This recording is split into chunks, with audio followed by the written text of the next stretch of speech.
Assalamualaikum warahmatullahi wabarakatuh. Modul PDPR Seni Visual unit yang ke-24. Bab 2, bentuk karya seni visual. Hari ini kita akan bincangkan aspek formal di bawah prinsip rekaan, pergerakan dan ekonomi. Dua sekaligus hari ini. Jelaskan mengenai prinsip pergerakan. Pergerakan ialah ciri dinamik, kesan pergerakan dan irama yang terdapat dalam karya atau perekaan seni visual. Sebagai contoh, mari kita lihat karya yang pertama, iaitu sebuah catatan yang dipetik daripada Christian Harris Art. Dalam karya ini terdapat imej seperti sekawanan kuda yang sedang ditunggang, sedang berlumba, sedang racing. Jadi kesan pergerakan di sini boleh dilihat pada kesan sapuan warna yang laju, agak ekspresif. Kemudian ilusi pergerakan dapat dilihat pada imej kuda yang ditunggang. Itu nampak sedang berlari, dalam keadaan sedang berlari. Jadi kedudukan imej yang sedang berlari itu digabung dengan cara sapuan berus itu telah mewujudkan kesan pergerakan dalam karya.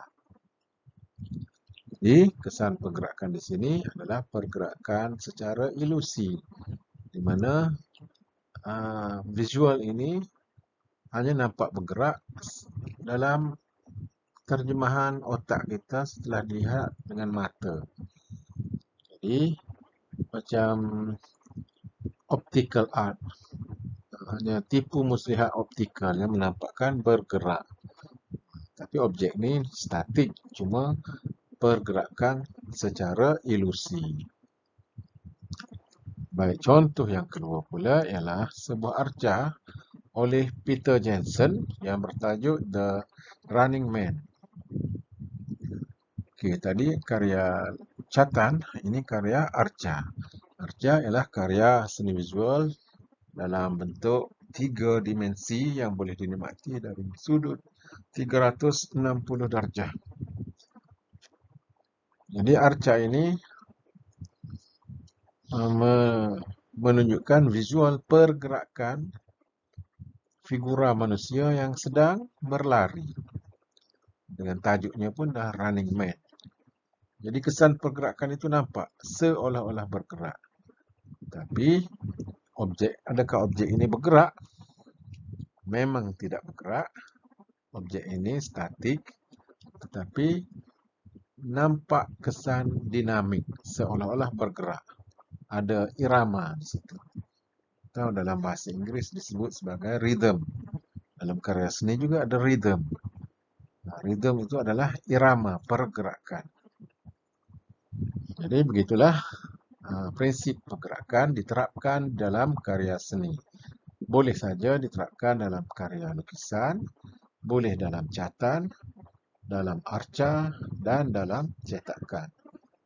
Dan di dalam perekaan seni visual juga boleh dimasukkan ciri-ciri pergerakan ini. Mari kita lihat prinsip pergerakan dalam perekaan poster. Ini sebuah poster yang bertajuk Roswell UFO Festival tahun 2016. Dalam rekaan poster ini terdapat penggunaan prinsip pergerakan, di mana kesan pergerakannya, baik kita tengok di sini arah pergerakan, di mana tulisan Roswell UFO itu semakin mengecil ke atas, menunjukkan seolah-olah dia disedut ke atas. Sesuailah dengan tajuk pameran ini, pameran UFO. Seolah-olah kereta semua peralatan tadi disedut ke atas. Jadi nampak kesan pergerakan di situ. Ini dalam poster, reka bentuk poster. Selain itu ada juga kesan pergerakan dalam seni digital. Seni digital ni maksudnya karya seni yang dibuat menggunakan komputer. Ini sebuah karya seni yang dipetik dari Quote artblog.blogspot.com. Jadi Quote Artblog ni memaparkan karya-karya yang dibuat menggunakan kaedah digital, iaitu penggunaan komputer 100%. Jadi dalam karya ini kita dapat lihat seolah-olah warna-warna itu bergerak menuju ke satu titik dan mewujudkan satu ruang seolah-olah jauh masuk ke dalam. Jadi ini adalah kesan pergerakan dalam karya seni. Juga disebut sebagai rhythm ataupun irama.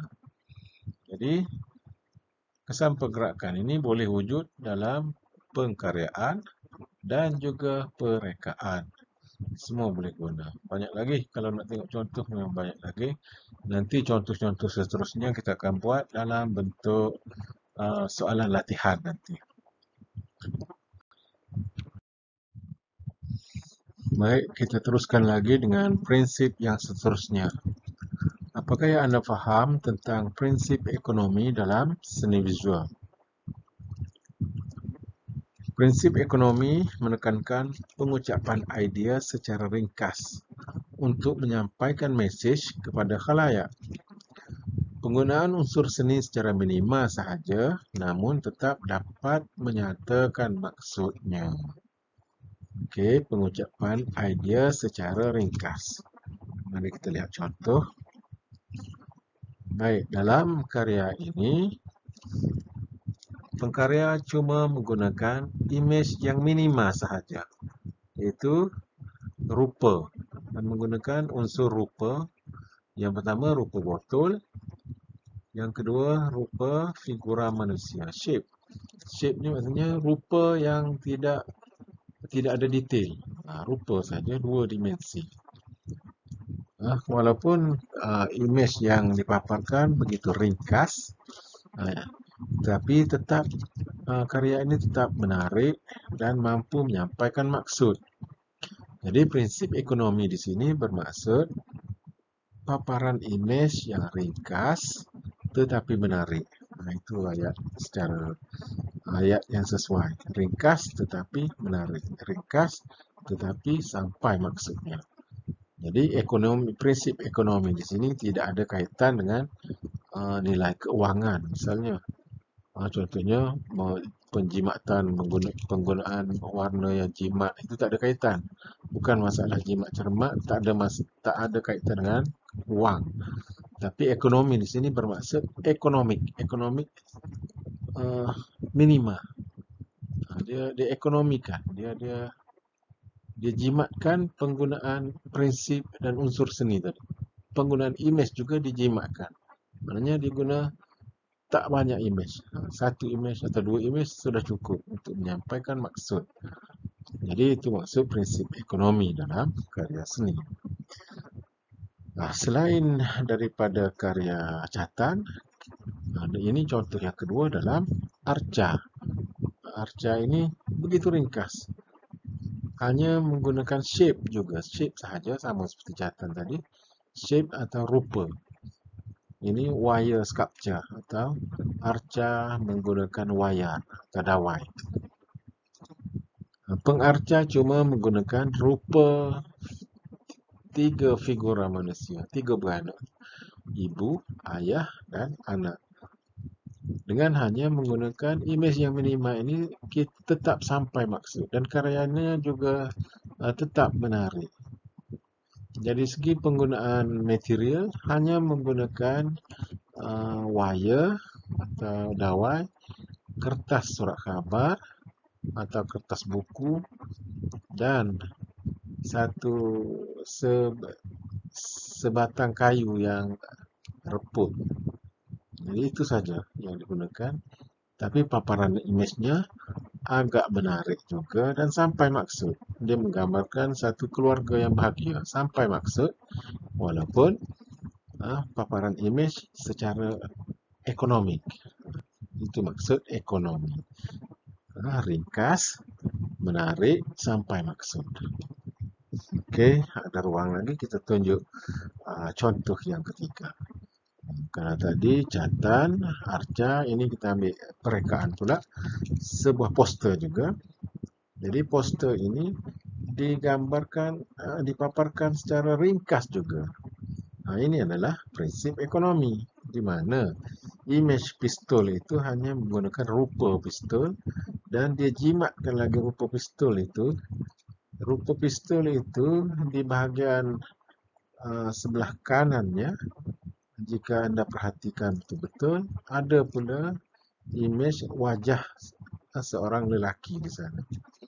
Dengan tulisannya Dirty Harry, Clint Eastwood, Dirty Harry. Jadi poster ini begitu ringkas paparannya, tetapi sampai maksud. Ini poster mungkin poster filem atau poster novel atau kulit novel. Jadi paparan imej yang ringkas itu sangat menarik dan sampai maksud. Ceritanya mungkin cerita penyiasatan. Ada pistol yang berasap, kemudian ada wajah seorang lelaki, macam cerita penyiasat gitulah. Ini poster yang ringkas, menarik dan sampai maksud. Jadi keseluruhannya prinsip ekonomi ini bermaksud karya atau perekaan seni yang menggunakan unsur dan prinsip seni yang minima sahaja atau yang menggunakan imej yang minima sahaja tetapi tetap menarik dan mampu menyampaikan maksud. Baik, setakat ini dulu kelas kita hari ini. Untuk soalan latihan kita akan buat dalam slot yang seterusnya. Jadi pengajaran dan pembelajaran kita berakhir di sini saja hari ini. Semoga semua para pelajar mampu faham apa yang dimaksudkan dengan pergerakan dan ekonomi. Sehingga jumpa lagi dalam unit PDPR yang seterusnya. Assalamualaikum warahmatullahi wabarakatuh.